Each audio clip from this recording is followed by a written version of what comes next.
At 11:11, we are approaching the 50th anniversary of the Civil Rights Act. That happens on July 2nd.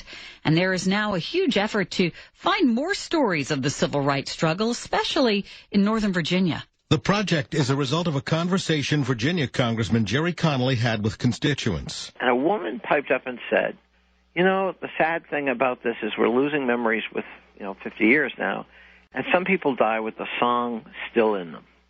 And that really struck me. And so we decided we wanted to form a video and an audio archive of memories of the civil rights era and the struggle that people went through and their memories. Connolly's getting help with the project from George Mason University. That's right. We're getting professional help from the archivists over at George Mason University, and we're also working with the Library of Congress. So this is going to be professionally done.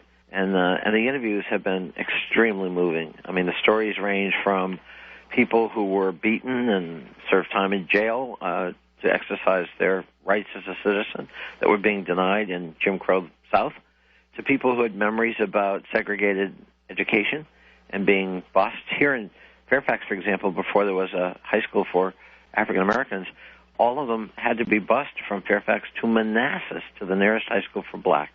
And that's before the Beltway and before I-66, so that was a long journey. And I can remember one person telling me she looked out the window every day and could see all the white kids clustered at bus stops so that they can go to their local school. I can remember asking, well, did that make you really angry? And her answer was, it was just the way things were. And that's what the civil rights movement was all about. It was no longer acceptable to accept that answer, that it's just the way it was. It was time to agitate. It was time to change. For anyone who might have a story of their own or of their parents or grandparents, how might they be able to contribute to these stories? If folks have stories, we'd be glad to hear from them.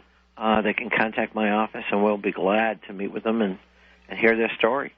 One of the first videos we did was of a very courageous woman named Fannie Fitzgerald, who was one of 4 women who desegregated the Prince William County school system in 1964, 10 years after Brown v. Board of Education declared, separate but equal unconstitutional. So there was a big time lag here in Northern Virginia, especially in desegregating our school system, and it took the active involvement of people who had the intestinal fortitude to stand up to the system saying, this must end. The archive will be formally unveiled at a July 7th dedication at George Mason University. Bruce Allen, WTOP News.